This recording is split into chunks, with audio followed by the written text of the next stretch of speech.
And away we go. Hey, welcome friends to the show. I'm Dr. Joe. My guest today, this one's been a long time coming. This guy didn't like True. just jump in right away. He said, I'm busy. I'm busy doing a lot of really important things. President of Shoreline Community College. Here's the context. Shoreline kind of sits 12 miles north of Seattle, one of the most expensive cities in North America, folks. It's in Indeed. the shadow of Amazon and Microsoft. It's serving students who are being kind of priced out of the economy by those companies that, we helped to create. Dr. Jack Kahn, the president of Shoreline Community College. Jack, welcome to the show. Yeah, thank you so much for having me and doing this. It's fun. So let me Appreciate it. Yeah. let me start somewhere specific. Okay, Sure. I'm gonna pick on your PhD. Okay, Okay. You're yeah, not the first person to do that, so it's all right. count, I had to count defend it at one point, as you know. yeah. Oh, once you That was a defend long it, you're time like ago, but done, done, done. But yeah, yeah, yeah. counseling psychology, you, Hmm. you're running a 9,000 student college, and that's not the standard career path that I see in this Hmm. work. What's it like to be you right now in this role? Sure. So, uh, I did originally was intending to do. So I did a master's and PhD. My original goals were to be a faculty member, do research, and have a clinical practice. And then as things just kind of unfolded, I got a full-time teaching gig. I had administrative duties, and then as you do more administrative duties, you start getting involved with more and more things, and then it just kind of went down the line that way. I will say people often will remark that my background in psychology is very useful.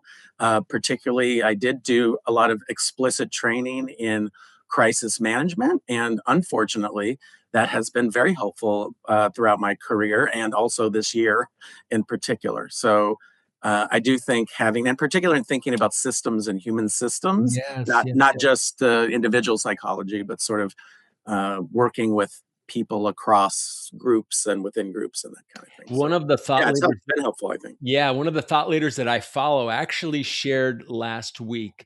He said, "I don't think you need an MBA to be successful in running systems as much as you need a counseling degree." So I Interesting. think Yeah. much of that is, that's your world. That's Sure. the water that you're swimming in. Let's paint some more context here. Sure. Community college nationally, there's just the demographic cliff, and you're Hmm. you're affected by it just like everybody You else in the bet. That's right. conversation. Enrollment pressures, post-COVID recovery. They're not making any more 18 to 24-year-olds, right? Yes. So it's making the challenging landscape is unlike anything that we've seen. Washington State has had some of the highest housing costs in the country, Yeah. and students most likely to enroll, I think, in a community college are also the students most likely to be priced out of their communities surrounding your campus. So, Yeah. how are you? You're a street fighter. That's what I know of you. You're somebody who puts her dukes up and fights for the very good of the student's success. Oh, thank you. Yeah, Yeah, so definitely. how are you going about that within that dynamic that is very, very heavy and real? Sure. I think of a couple examples. So I'll think about on the helping on the external and then helping on the internal, if that, helps the conversation a little bit. So one of the things I really try to do as much as possible is mission alignment. So finding organizations like ours that share a similar mission and try to figure out, is there a way that you can do the things that you're doing with us or here, so that you can say, hey, we're checking a box for us, we can show that we're meeting our goals for our board or for our community, and it's something that, like, we are their community, we just happen to be located in a particular space. So a couple of successful projects we've had in that vein. One is completed, ongoing one, which will start this month. Is we've been working a lot with King County on grant funding, for example, for housing insecurity. And so one of the partnerships that we built up. So we have a residence hall on campus. Okay. Not all 2-year colleges have one, of course. And uh, one of the projects that we worked on with this grant from King County was there's this funding that was for housing insecurity. And we thought, how about partnering with students with housing insecurity, Hmm. helping them pay the bills and have them stay in the residence hall, and then providing the support that they would. So it's essentially using that funding here for either current students or people who would be students, to get support, living support, so they can get through college. And so we actually had two grants. The first grant that we started specifically, sorry, for homeless veterans in the area. And so the really cool thing about it, I think, is that by pairing with the county, they get all the access to the county resources. And because they're our students, they Yeah. also have our resources. And they're both, there's a win-win and probably a third win in there someplace. Yeah. So it's been very successful. It's been a small pilot. We've had like 7 to 10 students at a time, but we're trying to convince others that this is a really good model to explore. And thinking about context of, if we are, and we should be, providing a lot of attention to this area, do it in contexts that are also going to build people's opportunities and skills. And so we're hoping that we can, build on that. And I don't want to be naive about it. Also, it's not the kind of thing where you just go, boom, here's housing, all your problems are resolved. I mean, Yeah, that's not true. your enrollment pressures are still there, right? There's still, challenges are still all there. kinds of challenges, but from the get-go, they're in and of course I'm biased, but I think we have a very beautiful campus. You have access to, free counseling, free tutoring, lots of different events and community, and those kinds of things. They get the same kind of support on the other end because of the county grant. They have a lot of invasive kind of um, uh, paying attention to what you're doing, and hey, it looks like you need some more support here, X and Y. So it's just very, very structured support. So that's one example of, I think, one real solution is, particularly with the very resource deprived times we're going through, don't do it on your own. Like, look to your community members and say, are there ways we can partner? I mean, I did a presentation for campus, I think it was last plenary, where I basically lined up, I sent out it was like a sort of an activity where I sent out a list of all these different mission statements from all these different organizations, including ours, and asked people, pick out ours in this. And people had trouble because there was so much overlap. I mean, so we all have some similar missions. Is there a way that we can, bring those? I'm sorry, my hands are down. Bring, No, bring I them love together. it. You My gotta hands are show down what's here. going on, because You know, we work in isolation way too much, right? way too much. So Students that would, the students yeah. that we serve deserve us to be doing much more. And that's a small project, but I just, we're hoping that can expand, and particularly with interest. So that's one. Another one, like a lot of colleges, we have a food pantry on campus, which is a great resource. We're partnered with the United Way on that one. We actually had a Major League Baseball grant last year, I think, where they came. Yeah, it was super. Oh, you would appreciate it. And you're going to be annoyed by this because there were famous baseball players here. And because I'm such not a sports person, I don't remember who they are. So I'll email you later. How did you even know? They told me, it's like, I'm in, it's like, I'll support it. So anyway, they did a whole refresh of we call it the benefits hub. So it's all, in addition to food pantry, it's got other resources there, clothes and toothbrushes and things like that. But also we have emergency grants. And so it's a place to get support. So we do have that. A lot of colleges have that, but we also just partnered, again, as another example, with another organization called Hope Link. And we are hoping, sorry, no pun intended, that starting in June, they have a mobile van that essentially will come like a food truck, except they give out free stuff. And so this might sound kind of peculiar, but it's just, even though we already have a really nice benefits hub, I mean, our team is awesome.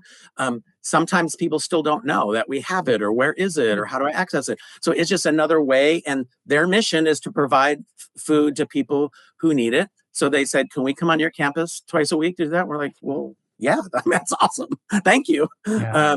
So again, it's kind of a win-win. They meet their mission. We help our students. And again, it's not enough. I mean, when you say 8,000 students, I mean, these projects are great. And just a couple examples, we're certainly doing a lot more than that. But I just was using that as an example of I really feel strongly about that, like, integrated approach, When I think of you, Dr. K, I mean, rock and roll quickly jumps to my head, and we can That's talk good, but you should. we can talk about that, and maybe our listeners are like leaning in right now. But the other one, just the partnership whisper. You have just Oh, you've thank got a you. very Yeah. collaborative spirit to say, no, we right? There's not some languages actually don't have the verb to have. It's no such Mhm. thing. No Right. such thing. I don't have Much anything. more of a Western or We have. some Western, yeah, Yeah, we have, and that's yeah, that's the spirit that I see in mhm, you, which I think runs a little bit counter. Let me throw another wrinkle in. I yeah, don't go know for it. enough about this. Your local business economy. It's remarkable. Your situation. Tell me if I'm wrong, but you've got Amazon, you've got Microsoft within 20 miles of your campus, Mhm. right? Boeing And is close as well, and others, Boeing yeah, is on the there, other and side, my yeah. guess is all of them have their own credentialing programs Yeah, a lot of that them do, you're yes. competing against. Mhm. So how in the world does Shoreline, a little 2-year campus, fight the behemoth of the giants that have their own credentialing system? What are you having to do differently? Oh gosh, that's a good question. Now I'm a little bit depressed. That's a really good question. So, no, I'm just kidding.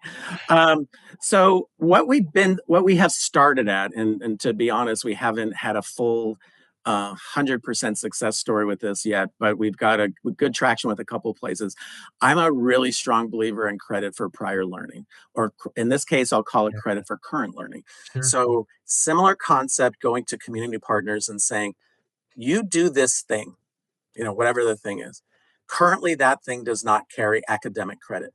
Would you have interest in having conversations between our faculty and your trainers to turn that thing into academic credit? So, and when I was in my previous college, the project I was like the most proud of with this was working with the Marines on a project where we took sergeant training that Mm, U.S. Marines go through. We created curriculum, and by we, I really mean faculty. This was a whole collaborative project. I did my leadership role, but deans really inspired it. Faculty created it, but the basic gist of it was they created the curriculum to map onto sergeant training.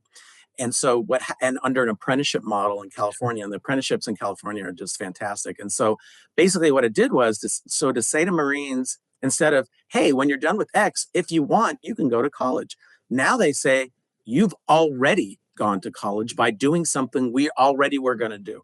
You And got it's momentum.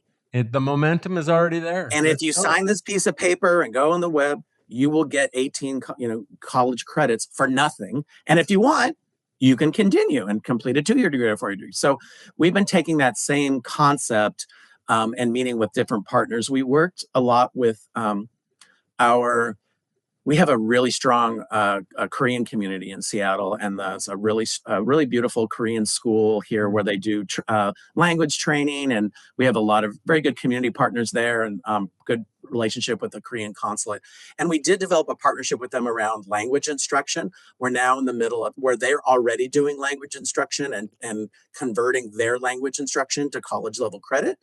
So we have that set up. Now it's just a question of finding a way to make it work around some of the you said, breaking rules or working around it, because the cool thing is like the cool thing and the challenging thing is they are doing advanced language instruction with 11-year-olds that's more advanced than we would be doing with traditional age students. And then we have rules around what we can and cannot do with much younger people. So anyway, so that's one example. But the one I'm most interested in is we've been pursuing conversation with Goodwill and also with HopeLink, who I mentioned earlier, to talk about same concept. Can we take so Goodwill, for example, here in Seattle, they have like 9,000 students in their training Mhm. opportunities, many of whom we see as those are our students. This is our mission. It's So your and community. they do such wonderful work, so but and trying to get back on that track with we had some momentum, someone left, and now we're back starting over again. But uh, that I think is really our way into those conversations is like, yes, Amazon has a certificate in X to train, blah blah blah, would you be interested in turning it in the college credit? Where we did make some progress actually with Amazon is that we do have a partnership with them for Amazon employees who work at the Amazon what do they call them, the centers, the The supply centers, distribution distribution. centers, Yep. for them to apply tuition that they get from Amazon Oh, it makes sense. here, so that Totally. they can, yeah. So that's one way of sharing. But the other one, the really big one, I'm trying to push is the credit for concurrent enrollment or concurrent training. So hopefully by the next time we chat, we'll have a more finished product here, but we're sort of in the middle of those right now. Yeah. Being clear and kind in this You season know, is so very important. Make oh, clear for about sure. what you can do and clear about what you can't do. But I think you're also the guy that takes no out of the room and says, let's figure it out. I would just keep going. Yeah, I just don't. Just I have figure a it out. I have a tough time letting things go. So there's probably there's a good element to that and a not good element to that. You But know, when after it a comes to while, students, you just don't give up. You just keep that going. range You know, range of motion, our heads just don't right? do this very well. Yeah. Yes. It's like Yeah. didn't work here. Keep doing. Let's try this. Let's try this. You know. Okay, so, I'm gonna flip the counselor role here a little bit, Sure. and if this question is maybe a little bit too close, we can edit it out, but I Mm-mm. think there's a moment in many leaders' lives, right, in their careers where the job actually requires something that they didn't know that they had. It's in Mm-hmm. you, but you didn't know it was in there. And so Yep. looking back and playing the role, I work with superintendents and college presidents, and the game has changed. Yeah. The The game has the changed. heaviness has changed. The Hmm. struggle is it's no longer just opening your campus and wow, look, all the students Yeah. are You hear from presidents, they say things like, "This job used to be fun," and you're like, "Oh, exactly. it So, did." Jack, what did you You learn know. about yourself in this role that you could not have learned any other way? Hey, friends, quick question before we get back to it. I know that you have talented people on your leadership team, but is your team actually performing to its full potential? Most aren't, and most don't know why. The Team Intelligence Assessment is a solution to change that. Find out where your team stands at higherperformancegroup.com. Go to find your starting point to get started today, or click the QR code in the screen right here. All right, back to the show. Sure. I think probably the hardest thing for me has been, so this year, I would say, and I have a kind of a broken record about this, but I do think this has been the most challenging year in higher ed I've ever experienced. I think it's worse than COVID. COVID was maybe second most challenging. This year has been the most challenging. And particularly in Washington State here, where we've just had so many challenges all exactly at the same time. So we've had federal challenges, federal policy challenges, of course, that have impacted grants and stuff. As I think you know, Dr. Joe, we have a really strong international program here. Yeah. It's been one way of maintaining a small district is by essentially importing wonderful students from other places. 50 years ago, they started this program at Shoreline, and about 10% of our students I are can't imagine international. We the have disruption this year. major disruption. I mean, and even still, we have students from 68 different countries. I mean, it's from is it a cool experience to go to college here for a domestic student? I think it's kind of cool to say you're going to be at a college with people from 68 different nations. I mean, there's so much to learn just from each other, of course, in addition to all the great academic training they get. But so you have that. So we are hit major revenue drop from that this year because of federal policy changes. And not just policy changes, but the way that we're interacting with international partners has put us in a very negative space. And I've this year been to India, UAE, and then last year China. And even though there's always concern from families about sending their children other spaces, man, they're not looking at U.S. in the way they used to, Right. and it's because of just the culture of how we talk about international spaces publicly. Not I but get it. federally, how we talk Yeah. about it. So that's been a major challenge. And then Washington State itself has had at least three other continued challenges. So our new governor came into his new job last year with a $16 billion deficit to resolve for Washington State. That's resulted on our end in two cuts to funding and also development, although this has been an ongoing thing, it just happened to happen this year in a new funding formula that impacts some schools negatively, including ours. So we've got triple funding reductions and international enrollment reductions, all at the same time, and then all the other kinds of challenges that we've had. So I think the thing that I never thought I was really going to have, sort of be presented with was um, we really had to go through like a major reduction process, and I really never wanted to be in a space where Mm. I was in charge of reducing people's jobs, and that might Yeah, be okay. You unrealistic, didn't get but into the business for that.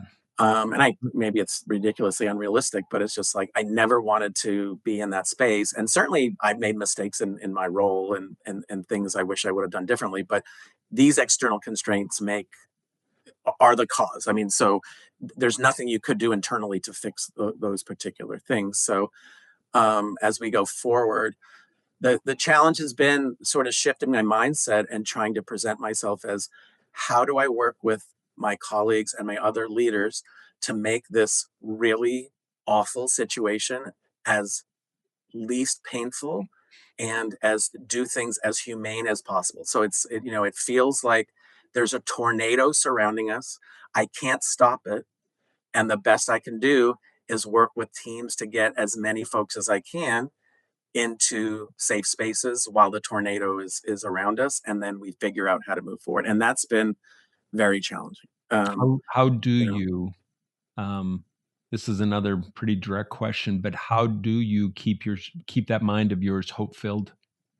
yeah, I mean, I think I look to others. I mean, certainly there's so many other folks that I'm inspired by, other, leaders and saying leaders means leaders all over the place. So not Right. just leaders, president leaders or administrators, but faculty, staff, other leaders in other industries. So just seeing things that other people do, being inspired by that. And then I think just taking each piece at a time and trying to see, is there anything we can do about this particular thing? So one we had talked briefly, and this might answer another question coming up, so I'm sorry if I goofed that up. But one thing I'm also proud of in the tornado is that we were able to work with our faculty union to find a method to find reductions outside of the reduction in force process and save all faculty full-time jobs from being reduced this year. So I met with the union beyond what was required in our contract.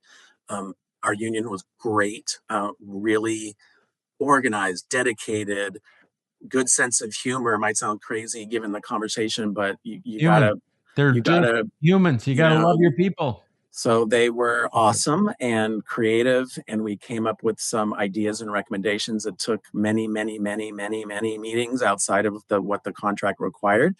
And we were able to come up with an MOU to save the college money that actually is all. And we don't have time, obviously, to go into all the details, but it was the kind of thing that was in their best interest and ours. Absolutely. And Absolutely. so I hold on to something like that and say, okay, I wasn't able to do this other thing because of X, Y, and Z, but I did do every, and I think it's just like going to bed at night.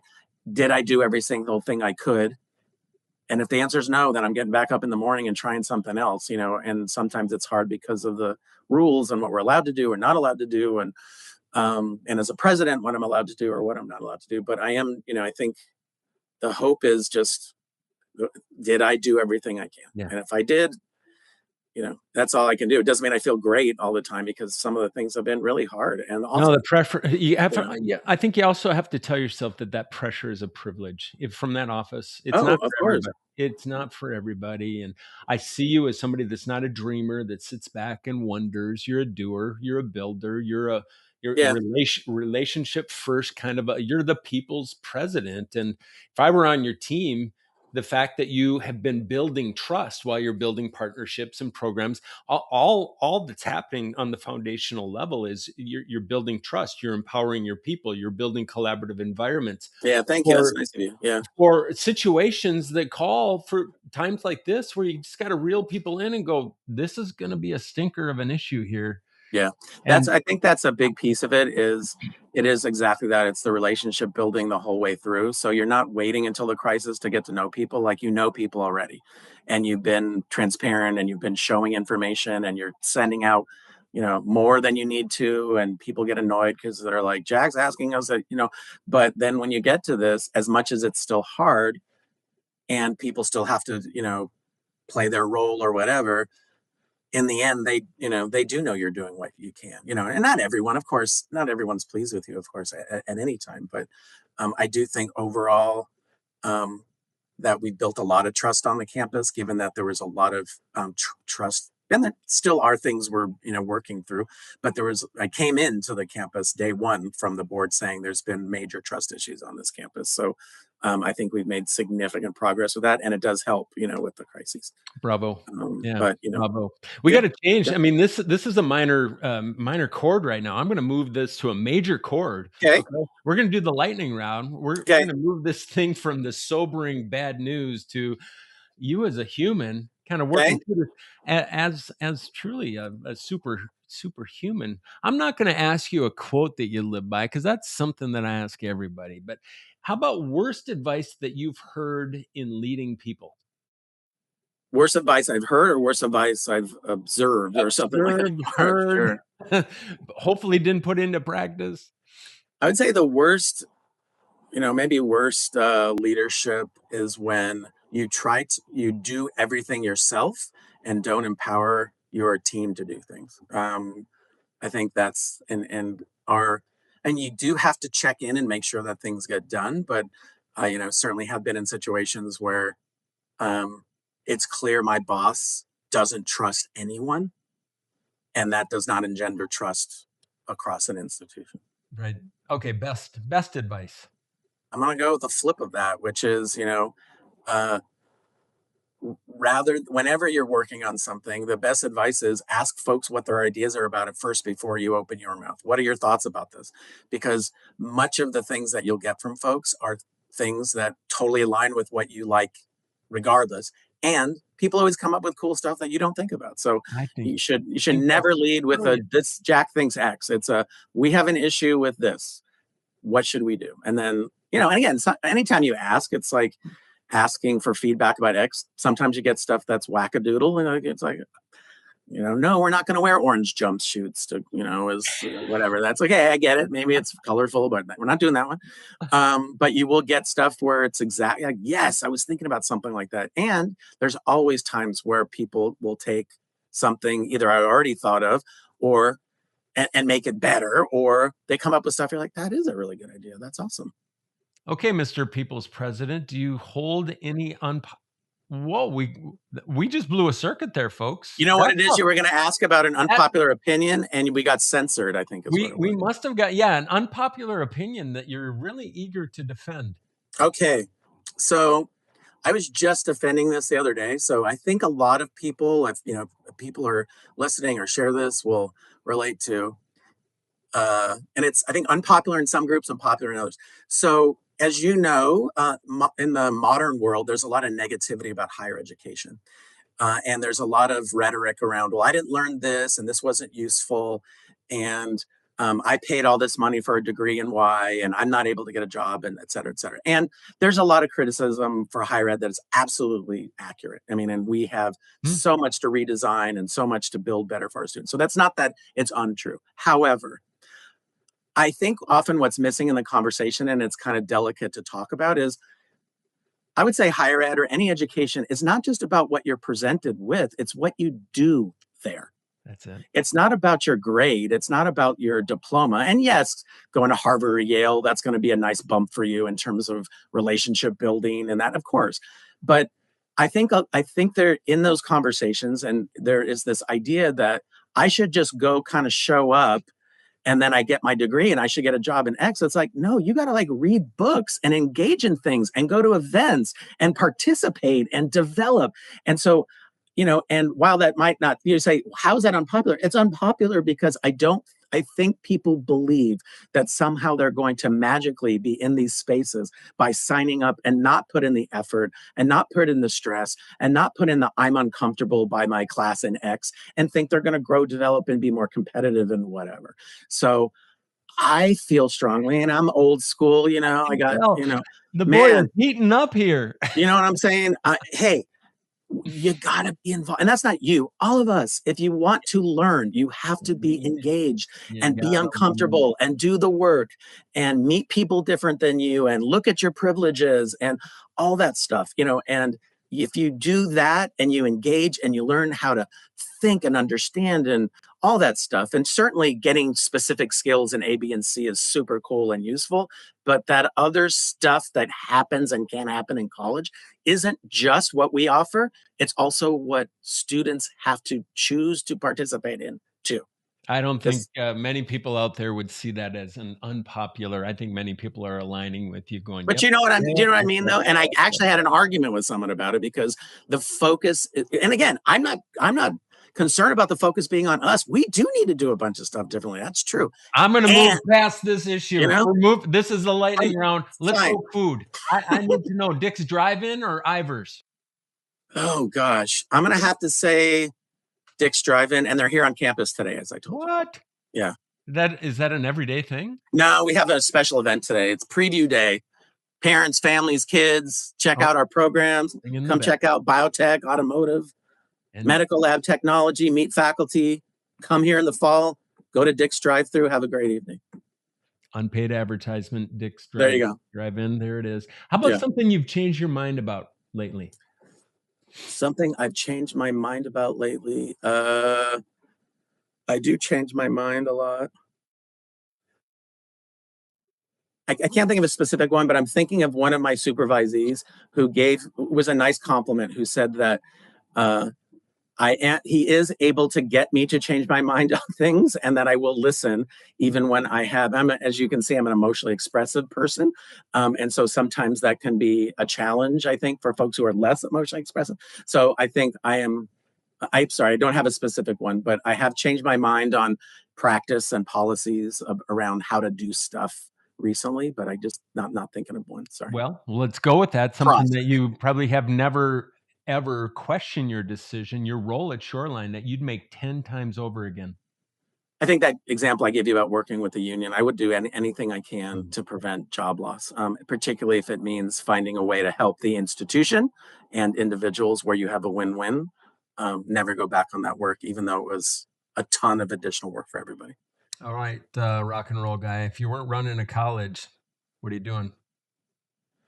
So I guess, as I mentioned earlier, I really love the international space. So I think if I was doing something education adjacent, I would be doing some things still in that space, working in some type of international diplomacy, connecting different groups with shared values. Something like that would be really exciting.